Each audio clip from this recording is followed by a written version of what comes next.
అయోధ్యలో ఎంతో దివ్యమైనటువంటి శ్రీరాముని ఆలయ నిర్మాణ పనులు చివరి దశకు చేరుకున్నాయి. నిర్మాణ పనులన్నీ కూడా ఎంతో అపురూపంగా సాగుతున్నటువంటి పరిస్థితులు కనిపిస్తూ ఉన్నాయి. ఈ నేపథ్యంలోనే వచ్చే నెల 22వ తేదీన ఆలయానికి సంబంధించినటువంటి ప్రారంభోత్సవం కూడా జరగనుంది. సో ఇంత చారిత్రక నేపథ్యం ఉన్నటువంటి ఆలయం ప్రారంభం కాబోతుండడము, సో ఇంత విశిష్టత కలిగినటువంటి శ్రీరాముని ఆలయం నిర్మాణం జరుగుతున్నటువంటి ఈ సందర్భంలో హైదరాబాద్ మహానగరానికి కూడా అందులో భాగం పంచుకోవడం అనేది ఒక మహద్భాగ్యం అని కూడా చెప్పుకోవచ్చు. సో ముఖ్యంగా ఆలయానికి సంబంధించినటువంటి తలుపులు కానివ్వండి, ప్రధాన ద్వారాలు కానివ్వండి, వీటన్నిటిని తయారు చేసేటువంటి సువర్ణ అవకాశం బోయిన్పల్లికి చెందినటువంటి అనురాధ టింబర్ డిపోకి దక్కింది. ప్రస్తుతం మనం అనురాధ టింబర్ డిపోలో ఉన్నాం. సో దీనికి సంబంధించినటువంటి యజమాని శరత్ గారు, కిరణ్ గారు, అంతేకాకుండా దీనికి సంబంధించినటువంటి రమేష్ గారు కూడా మనతో ఉన్నారు. ఒకసారి వాళ్ళతో మాట్లాడి సో వీళ్ళకు అవకాశం ఎట్లా దక్కింది, దానికి సంబంధించినటువంటి విశేషాలను తెలుసుకునేటువంటి ప్రయత్నం చేద్దాం. శరత్ గారు చెప్పండి, ముఖ్యంగా సో ఏంటి సార్ మీకు ఇంత మహద్భాగ్యం ఎలా దక్కింది, సో ఏమనిపిస్తుంది సార్? శ్రీరామ జన్మభూమి భవ్య మందిరానికి తలుపులు దర్వాజాలు చేయడానికి మాకు వచ్చిన అవకాశం, యాదాద్రి మందిరానికి మేము చేసిన మంచి తలుపులకి స్వామివారిని అనుగ్రహించి మమ్మల్ని అయోధ్య పంపించారని మేము భావిస్తున్నాము. అంతేకాకుండా మాకు వచ్చిన ఈ అవకాశం కోసం చాలా శ్రమపడి అత్యంత తక్కువ టైం మాకు ఇచ్చారు. ఆ టైంలోనే మేము పూర్తి చేయడానికి మా శాయశక్తులా ప్రయత్నించి చివరి ఘట్టానికి చేరుకున్నాము. ఇంకొక 3-4 రోజుల్లో మేము గుడి లోపల పర్మనెంట్గా తలుపులు బిగిచ్చేయబోతున్నాము. ఇవన్నీ కూడా బంగారం తాపడంతో ఫిక్స్ అవుతాయి. అవి కాక చుట్టుపక్కల ఎలైడ్ బిల్డింగ్స్ కూడా ఇంకొక 100 తలుపులు తయారు చేశాం. సో ముఖ్యంగా చూసుకున్నట్లయితే ఎన్ని తలుపులు తయారు చేశారు సార్?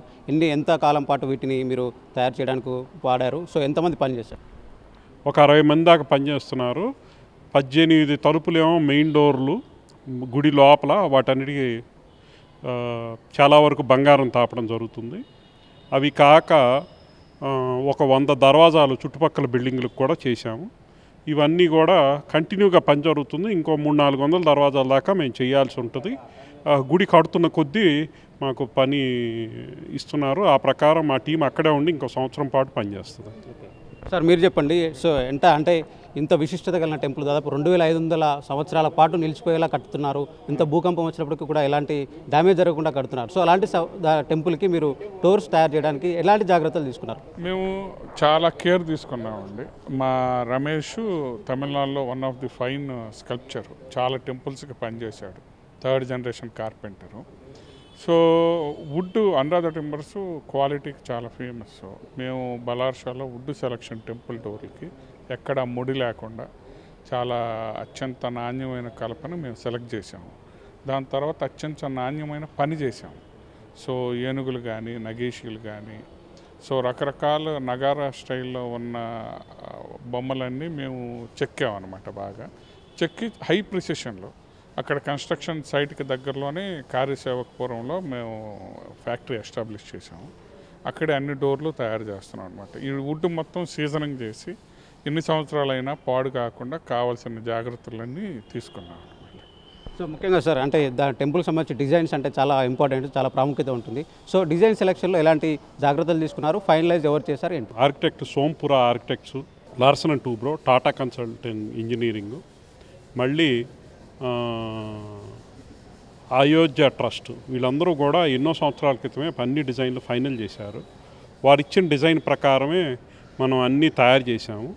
ఇంకొంచెం చెక్కుడు గురించి, నగిషీల గురించి మా స్థపతి వాళ్ళ కుమారస్వామి రమేష్ ఇక్కడే ఉన్నారు, ఆయన్ని అడిగి తెలుసుకోండి. ఓకే సార్ చెప్పండి, మీరు అంటే ఎలాంటి శైలిని మీరు ఈ టెంపుల్కి సంబంధించి డోర్లకు ఉపయోగించారు?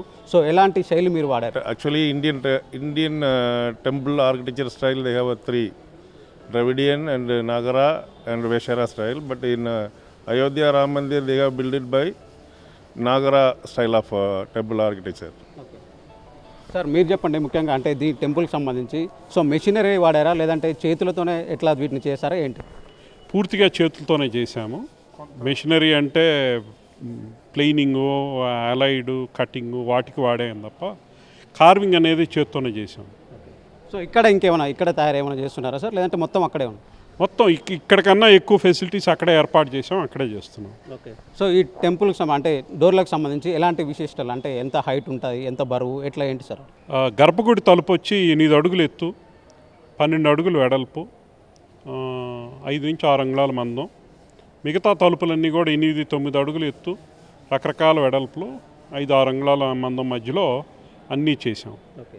సో ఎట్లా సార్ అంటే డిజైన్స్ మొత్తం తలుపులు రెడీ అయిన తర్వాత చూసిన వాళ్ళు కానివ్వండి, అక్కడ ఉన్నటువంటి ట్రస్ట్ వాళ్ళు కానివ్వండి, ఎలాంటి కాంప్లిమెంట్స్ వచ్చాయి ఏమన్నారు? చాలా మెచ్చుకుంటున్నారండి. ప్రస్తుతానికి ఇక్కడ మీ ఎవరికి చూపించినా కూడా చాలా మెచ్చుకుంటున్నారు.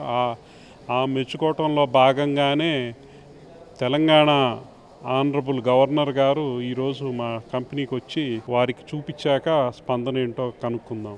సో అంటే ఈ టెంపుల్ డోర్స్తో మీ కంపెనీ పేరు కానీ మీ కుటుంబ చరిత్ర కానీ చిరస్థాయిగా నిలిచిపోనుంది. ఎలా అనిపిస్తుంది సార్ మీరున్నప్పుడు ఇలాంటి అవకాశం దాకా?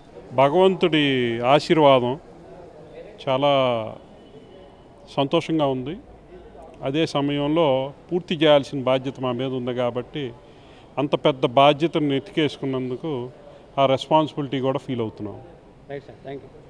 సో ఇది ఓవరాల్గా చూసుకున్నట్లయితే దేశంలో ఉన్నటువంటి ఎంతో టింబర్ కంపెనీలు ఉన్నప్పటికీ కూడా సో అనురాధ టింబర్ డిపోకు ఇంత అదృష్టం దక్కడం మాత్రం వాళ్ళు ఎంతో హ్యాపీగా ఫీల్ అవుతున్నారు. ఇక వచ్చే నెల 22వ తేదీన ప్రారంభం కానున్నటువంటి ఇలా ఈ టెంపుల్కి సంబంధించినటువంటి డోర్స్ సంబంధించినటువంటి ఇప్పటికే వీళ్ళంతా కూడా రెడీ చేశారు. అక్కడే ఒక పెద్ద పరిశ్రమను కూడా ఏర్పాటు చేసి అక్కడే అన్ని రకాలైనటువంటి సౌకర్యాలతో అక్కడే అన్ని రకాలైనటువంటి డోర్స్ను కూడా ప్రధాన ద్వారాలను కూడా తయారు చేసినటువంటి పరిస్థితి అయితే కనిపిస్తుంది. ఇక 3-4 రోజుల్లోనే వాటన్నిటిని కూడా ఫిక్స్ చేయనున్నామని అనురాధ టింబర్ డిపోకి సంబంధించినటువంటి నిర్వాహకులు అయితే చెప్తున్నారు. వీడియో జర్నలిస్ట్ అజయ్తో శ్రవణ్, ఏబిఎన్ ఆంధ్రజ్యోతి, హైదరాబాద్.